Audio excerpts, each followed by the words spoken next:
Dobar dan, ja sam Romana, nalazimo se u Kiku, u Zaboku, na adresi Zivtov trg broj 10. Kik se i ove godine pobrinuo za uređenje vašeg doma. Stiže nam Uskrs i imamo u ponudi prekrasan asortiman. Razne figure, razne zdjelice, figurice jajčeka, zečeka, evo ovako na primjer, prekrasne, keramičke ili ovo, atraktivne, ovako za jaja. Također, figure zeca, nešto novo u rozoj boji. Veliki asortiman salveta, prekrasnih jaja, također i svijeća u svim pastelnim bojama, žute, roze i svjetlo-plave. Za upotpuniti vaš stol imamo i veliki asortiman proljetnog cvijeća. Kik, više nego što misliš.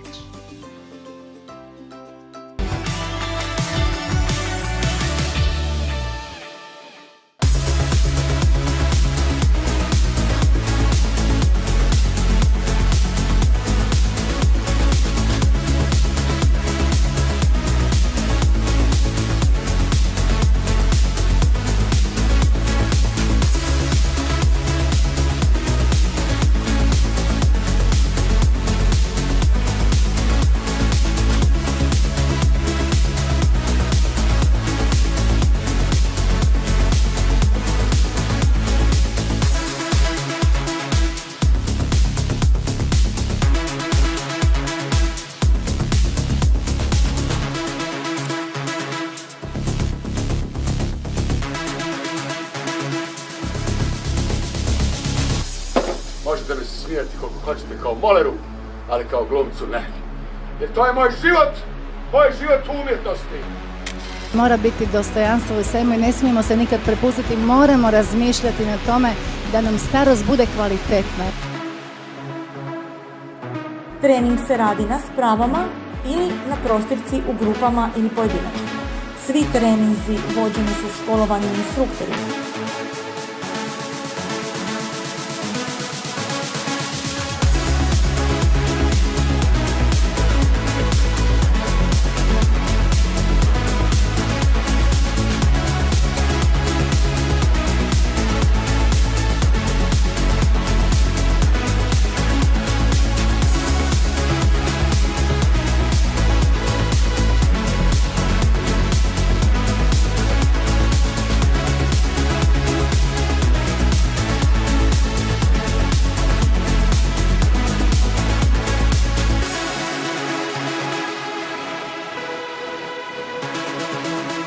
Dobro jutro!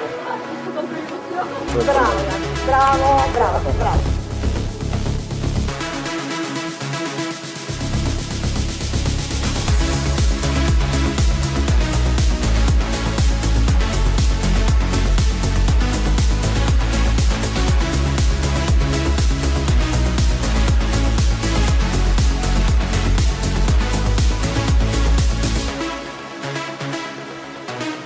Dobrodošli u emisiju Abeceda ljepote.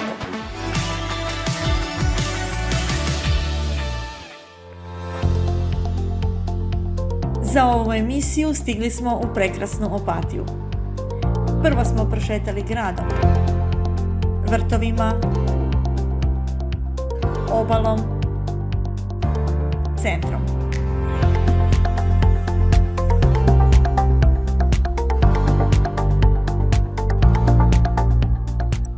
Opatija je u svako doba godine atraktivna i zasluženo se ističe kao Opatija bajna.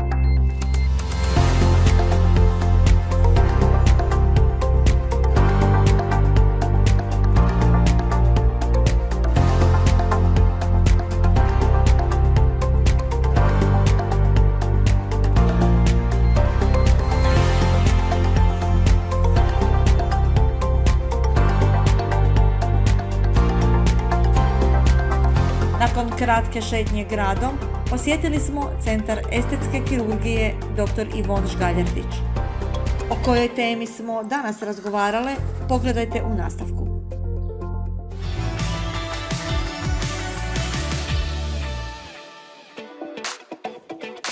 Klub je nastao iz želje da povežemo ljude koji dijele strast prema zdravlju, estetici i osobnom razvoju. U današnjem ubrzanom svijetu važno je imati pristup provjerenim informacijama, vrhunskim stručnjacima i ekskluzivnim pogodnostima koje pomažu u očuvanju ljepote, zdravlja i dobrobiti. Klub je mjesto za razmjenu iskustva i povezivanje s liderima u estetskoj beauty industriji, prvenstveno uz proširenje na druge djelatnosti kroz stručne razgovore, edukacije i posebne ponude naših partnera. Klub Abeceda ljepote okuplja zaljubljenike u estetiku i wellness, pruža ekskluzivne pogodnosti članovima i omogućava partnerima jedinstvenu priliku za promociju i povezivanje s ciljanom publikom. U klubu sudjeluju članovi kluba, to su ljubitelji estetike, zdravog načina života i vrhunskih usluga. Oni kroz članstvo dobivaju pristup ekskluzivnim pogodnostima, edukacijama i raznim događajima. Kroz zajedničku interakciju klub stvara prostor u kojem se znanje dijeli, kontakti šire, a kvaliteta života svakog člana podiže na novu razinu.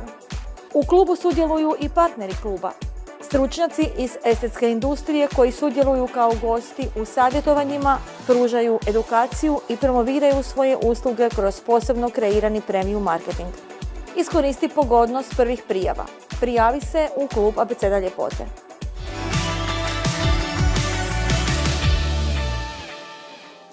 Doktorica Žgaljardić, ponovo smo kod vas u vašoj prekrasnoj klinici. Za početak, dobar vam dan. Dobar dan, Draženka. Hvala evo još jednom na dolasku.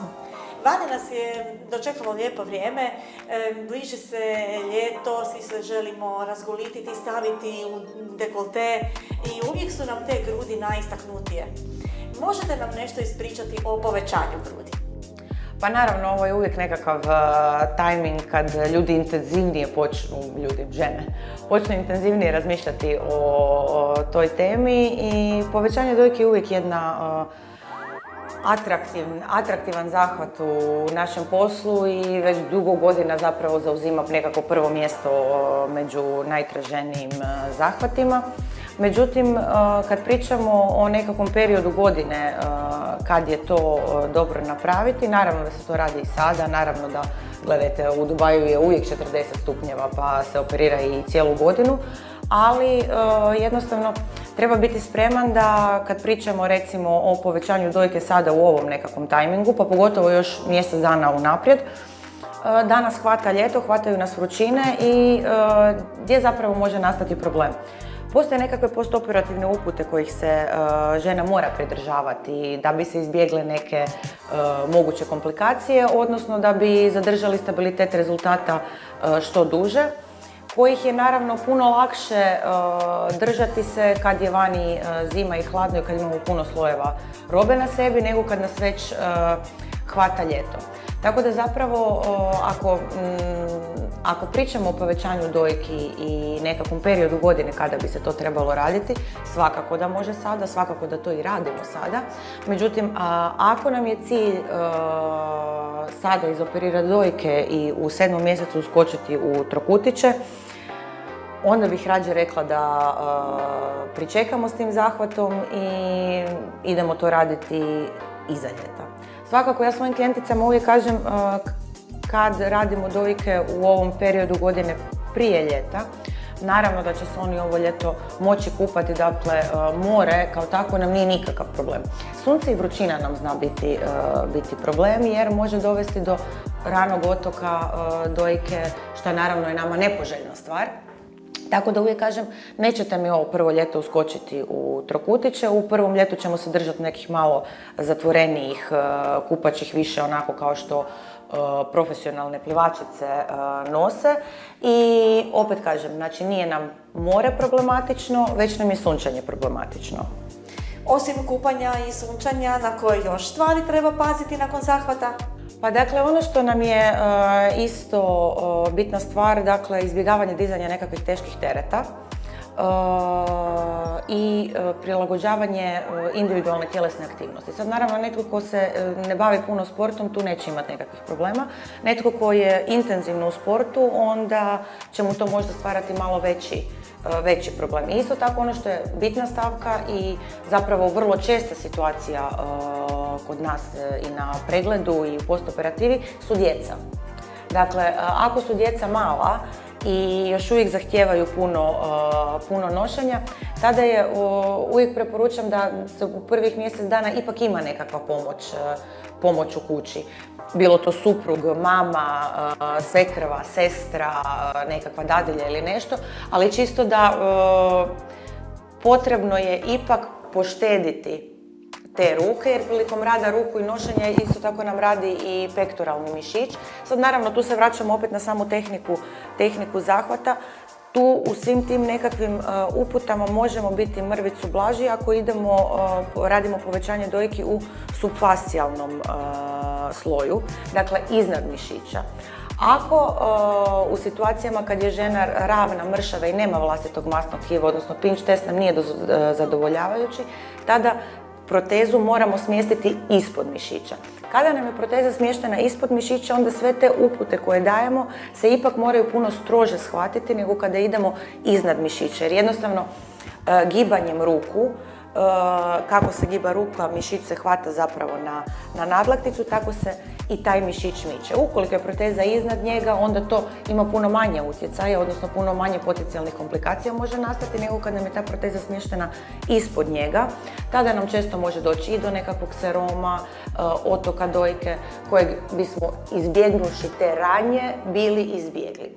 A kod dojke je zapravo pravilo svaka nekakva rana komplikacija nakon operacije nam kasnije značajno diže rizik od nekakve kapsularne kontrakcije koju zapravo svi želimo nekako dugoročno izbjeći.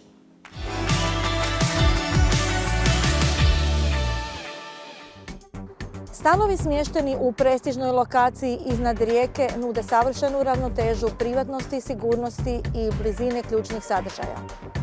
Kvaliteta gradnje, materijala vrhunske kvalitete i blizina svih sadržaja ovo naselje čine idealnim domom za one koji traže urbani način života i harmoniju s prirodom. Tvrtka MP Mari Maris posvećena je izgradnji prostora koji odražavaju suvremeni način života, pružaju udobnost, sigurnost i dugoročnu vrijednost. Iskoristite pogodnosti kupnje u pretprodaji.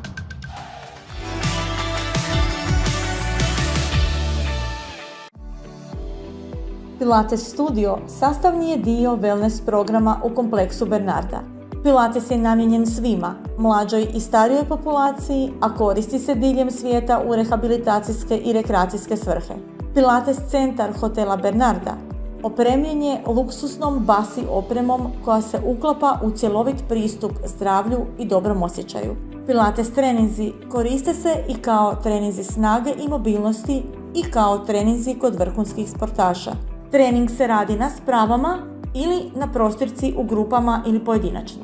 Svi treninzi vođeni su školovanim instruktorima, a hotel Bernarda u Varaždinskim Toplicama jedini je hotel u Hrvatskoj opremljen Pilates spravama.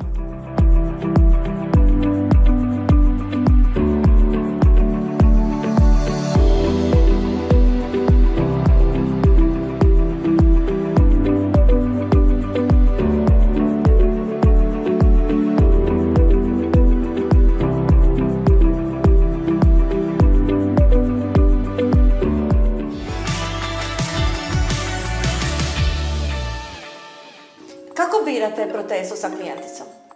Pa evo, znači sad smo se dotakli zapravo tog nekakvog pinch testa i vlastitog tkiva, ne samo žljezdanog nego i masnog koje žena posjeduje u vlastitoj prirodnoj dojci. I to je ono recimo primarno što nam determinira da li ćemo ići iznad ili ispod mišića. Opet naravno isto tako stil života. Ako imamo profesionalnog nekakvog sportaša, uvijek ćemo nekako imati tendenciju kod tome da izbjegnemo to dizanje i rezanje mišića. Ako to nemamo, onda nam je to isto tako jedna puno lakša stavka.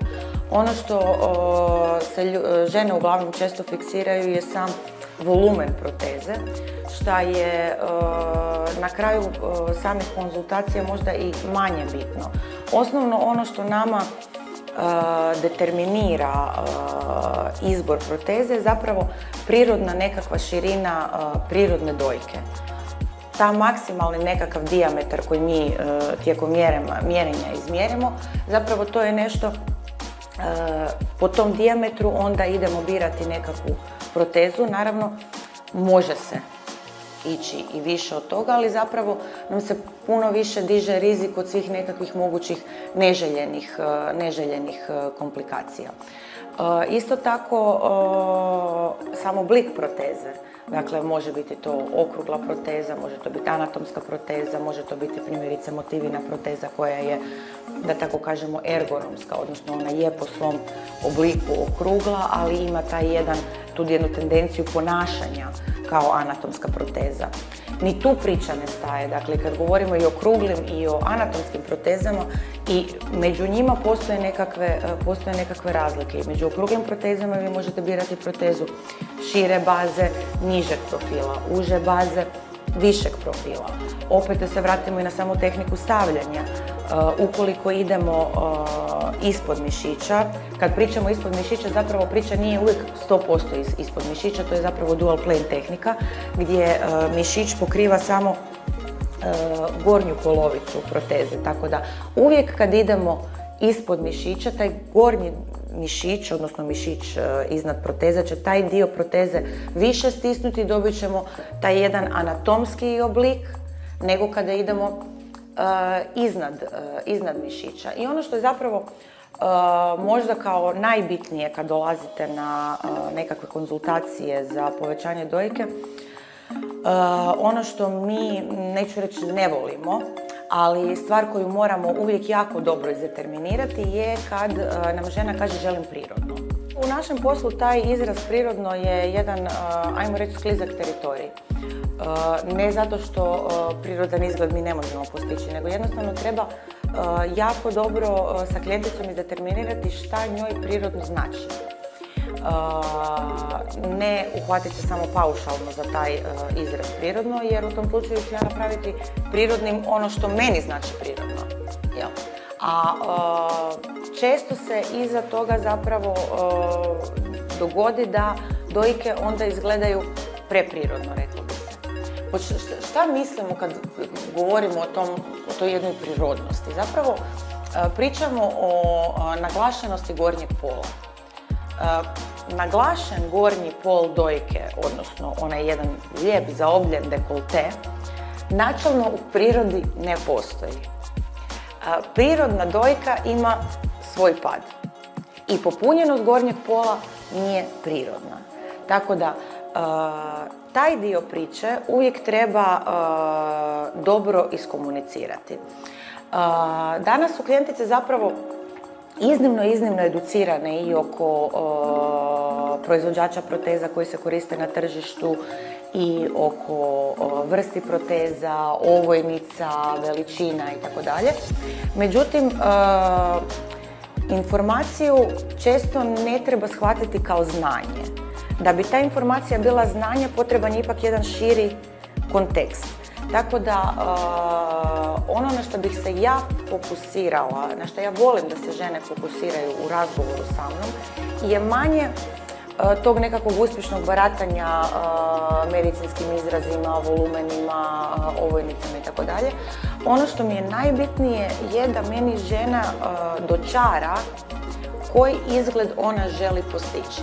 Primjerice, koliko god u ostalim stvarima ne volimo da nam se dolazi sa nekakvom idejom kako nešto želimo da izgleda, ali ovdje čak volim kad bi mi pokazali ono što je njima lijepo, šta oni žele postići.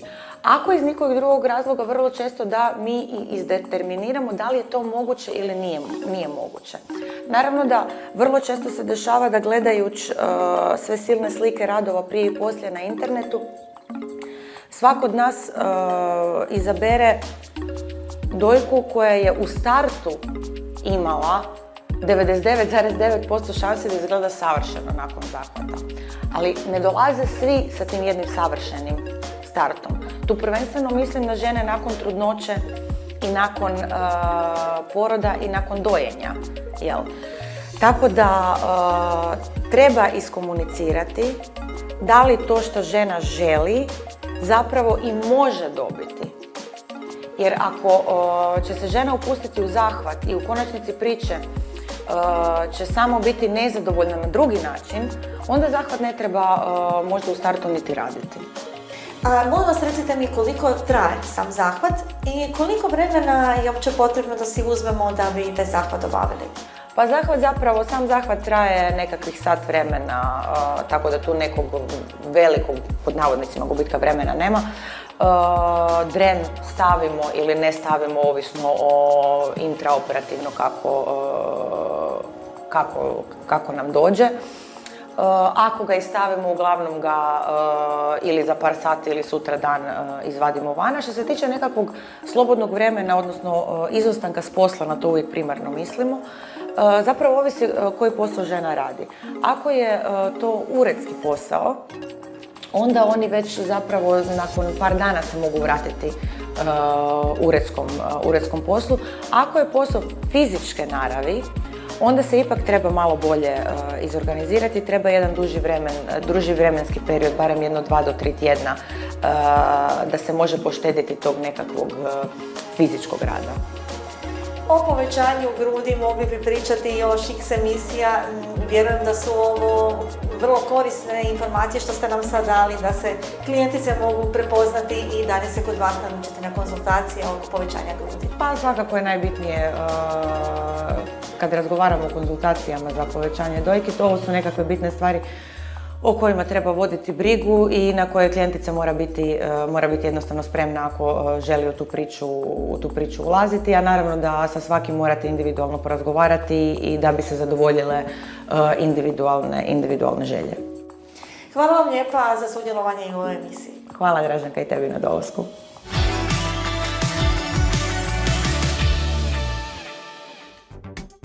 Stanovi smješteni u prestižnoj lokaciji iznad rijeke nude savršenu ravnotežu privatnosti, sigurnosti i blizine ključnih sadržaja. Kvaliteta gradnje, materijala vrhunske kvalitete i blizina svih sadržaja ovo naselje čine idealnim domom za one koji traže urbani način života i harmoniju s prirodom. Tvrtka MP Mari Maris posvećena je izgradnji prostora koji odražavaju suvremeni način života, pružaju udobnost, sigurnost i dugoročnu vrijednost. Iskoristite pogodnosti kupnje u predprodaji.